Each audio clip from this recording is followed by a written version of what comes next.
Hello everyone, I am Jyoti Jha and welcome to NCERT the mind. तो आज मैं आपको पढ़ाने जा रही हूँ क्लास थर्ड की English workbook unit 1 good morning. तो अगर आपने मेरा चैनल सब्सक्राइब नहीं किया है तो आप सबसे पहले मेरे चैनल एनसीईआरटी द माइंड को सब्सक्राइब कीजिए, लाइक कीजिए और बेल आइकन ज़रूर प्रेस कर दीजिए ताकि एनसीईआरटी से रिलेटेड जितने भी वीडियोज़ हैं वो आपके पास समय से पहुँचती रहे। तो चलिए बच्चों, पढ़ना शुरू करते हैं। तो देखिए, गुड मॉर्निंग ये तो मैंने आपको बुक पहले ही चैप्टर पढ़ा दिया है। तो आज हम लोग इसका वर्कबुक बनाएंगे। तो आप अपना वर्कबुक निकाल लीजिए और बनाना स्टार्ट कीजिए। तो देखिए क्या है, फर्स्ट में right a word that rhymes with the words given below. तो नीचे जो दिया गया है ना, इसमें आपको राइमिंग वर्ड लिखना है। तो देखिए फर्स्ट में क्या है, सन है, सन रन है। और आप क्या लिख सकते हैं राइमिंग वर्ड में, देखिए सन और रन है। तो इसके बाद आप लिख सकते हैं इसमें फन बन। तो देखिए इसमें आप फन लिख सकते हैं और बन लिख सकते हैं, यहाँ पे लिखा हुआ है, आपको भी इसी तरह से लिखना है। अब देखिए सेकंड में है टू यू, इसका आप डू लिख सकते हैं। उसके बाद है ट्रीज और बीज, तो इसका होगा सीज, और भी आप लिख सकते हैं। उसके बाद है डे और अवे, तो इसका वे, WAY वे। उसके बाद है देखिए write words from the poem which mean the same as. तो देखिए क्या होता है, इसका मीन्स सेम होना चाहिए, मीनिंग्स इसका जो है सेम। जैसे टू क्रॉल है, टू क्रॉल का क्या होगा, क्रीपिंग ग्रास। तो ये आपके पोएम से, ये सारे जो वर्ड्स हैं ये आपके पोएम से ही लिया गया है। आप पोएम पढ़िएगा तो आपको ये सारे वर्ड्स मिल जाएंगे। तो देखिए टू क्रॉल है, टू क्रॉल का हो जाएगा आपका क्रीपिंग ग्रास, क्रीपिंग ग्रास। तो आप क्या करेंगे, क्रीपिंग ग्रास लिखेंगे इसका। ये देखिए है ना क्रीपिंग ग्रास। और दूसरा है नॉट अस्लीप और विजिलेंट, नॉट अस्लीप और विजिलेंट, इसका क्या लिखेंगे, अवेक। फिर है ब्रोड, ब्रोड का लिखेंगे वाइड, मीन्स चौड़ा। स्मॉल है, स्मॉल का बीज। तो इस तरह से आप लिखेंगे। तो देखिए इस तरह से आप लिखेंगे, स्मॉल का क्या हो जाएगा, बीज। तो ये सारे आपके पोएम से ही लिया गया है। तो उसका क्या मतलब होता है, क्या स्मॉल क्या था, बीज जो है ब्राउनी बीज वो स्मॉल था। तो इस तरह से आप इसे लिखेंगे। अब है write two words more for the following. अब देखिए इसमें टू वर्ड्स लिखना है, जैसे कि है वर्ड्स O से आपको टू वर्ड्स बनाना है और E आना चाहिए। तो इसमें देखिए O है, तो O से एक आपके लिए यहाँ पे दिया गया है, जैसे कि वुड, वुड में O आया है बीच में। तो इस तरह से आप दो वर्ड और क्या बनाएंगे, तो देखिए फूड, FOOD फूड, O आया है। उसके बाद ROOF रूफ, इसमें भी O आया है, और भी आप लिख सकते हैं। उसके बाद है E, तो E में देखिए WEE के विक, विक आ गया। उसके बाद है CHEE के चिक, इसमें E आया है। और है GREEN ग्रीन, इसमें भी E आया हुआ है। तो आपको O और E वर्ड वाला, जिसमें आता हो O और E, तो वो वाला वर्ड आपको लिखना है। अब है देखिए read the given stanza and answer the following question. अब आपको ये जो स्टैंजा लिखा गया है इसको पढ़ना है और इसी पे आधारित आपको आंसर देना है। तो इसमें देखिए क्या है, how did you find out it was day, who told you night had gone away, किसने कहा था कि रात चली गई है। और I am wide awake, I am up now too, I will be right out to play with you.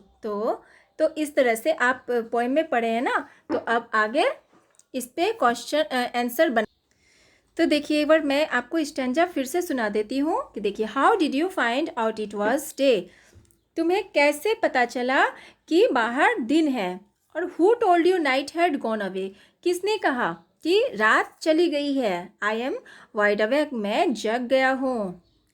I am up now too, अब मैं अभी भी हूँ। I will be right out to play with you, और मैं तुम्हारे साथ अब बाहर खेलने के लिए जाऊँगा। तो इस तरह से आपका ये स्टैंजा है। अब इस पे आधारित आप इसका जो आंसर है क्वेश्चन, उसका आंसर देंगे। Who is speaking these lines, किसने इस लाइन को बोला है। तो देखिए किसने कहा है, the poet is speaking these line, तो इस लाइन को पोइट ने बोला है, पोइट ने इस लाइन को बताया है। To whom does you refer to, तो तुम इसे किसे रेफर करोगे, तुम किसको रेफर करोगे इसे। तो देखिए बच्चों, इसमें जो यू आया हुआ है वो किसके लिए रेफर किया गया है। तो देखिए यू जो आया हुआ है, you refer to the child, तो यू यहाँ पे रेफर किया गया है बच्चे के लिए, चाइल्ड के लिए। तो आप लिखेंगे you refer to the child. उसके बाद है what is the girl going to do, तो गर्ल जो है वो क्या करने जा रही है। तो आप लिखेंगे कि the girl is going to play with her friends, तो गर्ल जो है ना वो अपने फ्रेंड के साथ में खेलने जा रही है। अब है राइट ट्रू और फॉल्स, तो आपको ट्रू और फॉल्स में आंसर देना है। तो फर्स्ट में है the girl want to sleep, तो गर्ल जो है वो सोना चाहती है, तो फॉल्स है ये, तो आप इसमें फॉल्स लिखेंगे। ये देखिए फॉल्स है, तो आप भी फॉल्स लिखेंगे। The girl is going to play, तो गर्ल जो है वो खेलने जा रही है, तो ये सही है, तो इसमें आप ट्रू लिखेंगे। She is not happy to see the day, तो वह खुश नहीं है दिन को देखकर, तो ये फॉल्स होगा क्योंकि वो बहुत खुश है। उसके बाद देखिए ये बन चुका है। अब है राइट ए और एन बिफोर दीज वर्ड्स, तो नीचे जो वर्ड्स दिए गए हैं उसके पहले आपको ए और एन लगाना है। तो देखिए ए और एन आपको पता है कि किसके साथ वॉवेल और कॉन्सोनेंट होता है ना, तो वॉवेल के साथ में हमेशा एन लगता है और जो कॉन्सोनेंट होता है उसके आगे हम लोग ए लगाते हैं। तो ये देखिए ये आपका कोल्ड डे है, कोल्ड डे है, तो ये कॉन्सोनेंट है, तो इसलिए इसके आगे ए लग गया। और यहाँ पे देखिए यहाँ आर है, तो एच जो होता है ना आर में ये साइलेंट होता है, तो इसे हम लोग नहीं आर बोलते हैं, एच ओ यू आर। तो ओ जो है आपका वॉवेल है, तो वॉवेल के आगे में एन लगेगा, तो आप यहाँ पे एन लगाएंगे। उसके बाद है प्लेफुल पपी, तो प्लेफुल पपी, ये पी जो है ये आपका कॉन्सोनेंट है, इसलिए इसके आगे ए लगेगा। फिर है इरेज़र, इरेज़र के आगे ई जो है वो वॉवेल है, तो इसके आगे एन लगाएंगे आप। उसके बाद है ओल्ड हाउस, ओल्ड हाउस तो ओ भी आपका वॉवेल है, तो इसके आगे एन लगाएंगे। उसके बाद है बिग फैट वॉर्म, तो बिग फैट वॉर्म में बी जो है वो कॉन्सोनेंट है, तो इसके आगे आप ए लगाएंगे। तो इस तरह से आप भी इसे फिल कर लेंगे। अब है एड एस और E S to make them many.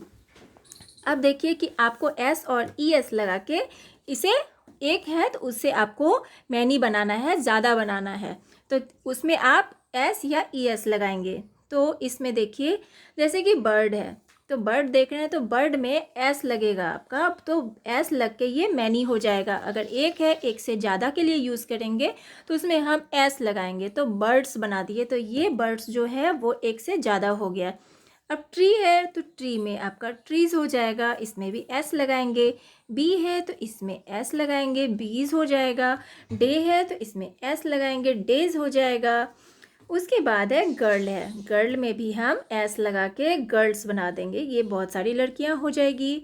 उसके बाद देखिए जब हम ग्लास, इधर जब ग्लास है तो ग्लास में हम सिर्फ एस नहीं लगाएंगे, इसमें हम ई एस लगा के इसमें इसे हम सिंगुलर से प्लूरल बनाएंगे, मैनी करेंगे। ज़्यादा एक ग्लास है तो ज़्यादा ग्लास के लिए हम इसमें ई एस लगाएंगे, तो ई एस लगा के इसे ग्लासेस बना देंगे। उसके बाद है ये बुश है, बुश को हम ई एस लगा के बुशेस बना देंगे। ब्रांच है तो ब्रांच में ई एस लगा के ब्रांचेस बना देंगे। उसके बाद है क्लास, तो ई एस लगा के क्लासेस बनाएंगे। उसके बाद है बस, बस में ई एस लगा के बसेस बना देंगे। उसके बाद देखिए ये तो आपको समझ में आ गया होगा, आप भी इसी तरह से बनाइएगा। उसके बाद है fill in the blanks with the correct form of the words given in the brackets. अब देखिए ये जो ब्रैकेट्स है उससे आपको करेक्ट वर्ड जो है यहाँ पे दिया हुआ है, आप ब्रैकेट में देख पा रहे हैं, इसमें आपको करेक्ट वर्ड देख के आपको यहाँ पे जो फिल किया गया है, यहाँ पर जो खाली जगह है उसमें आपको भरना है। तो आप क्या भरेंगे? I drink A dash of milk daily. तो मैं रोज़ मिल्क पीता हूँ, मैं दूध पीता हूँ रोज़। तो क्या पीता हूँ? ग्लासेस या ग्लास।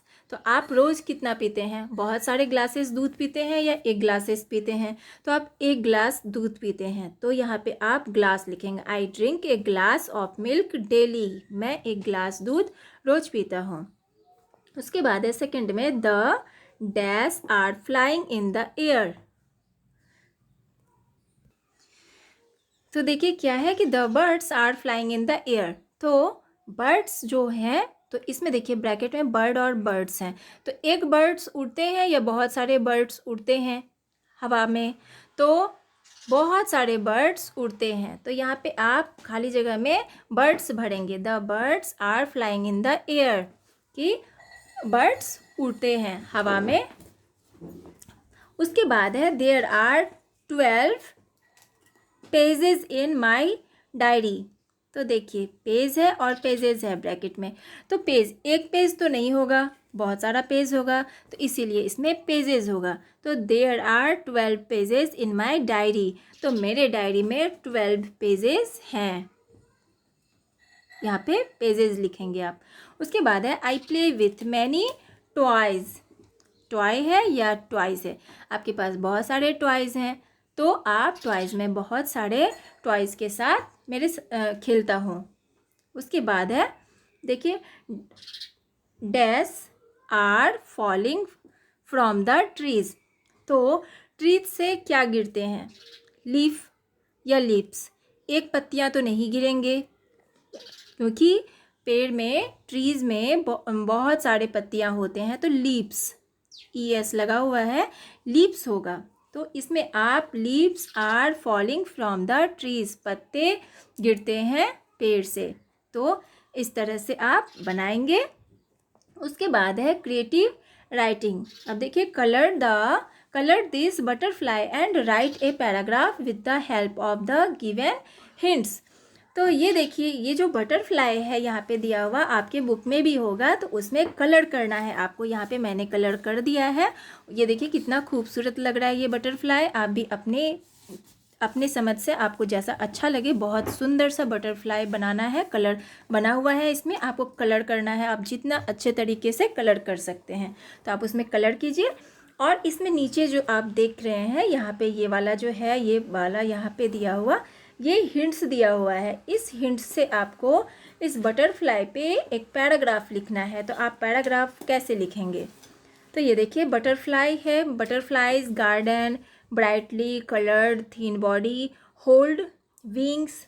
उसके बाद है, upright while resting, upper and lower wings loosely joint by a lobe, coiled tube-like structure, active during day, shuck flower nectar।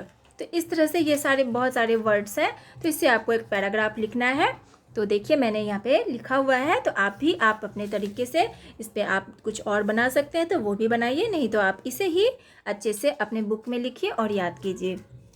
तो देखिए क्या है बटरफ्लाई पे, butterflies are flying in the garden, they are brightly colored and have thin body and hold wings.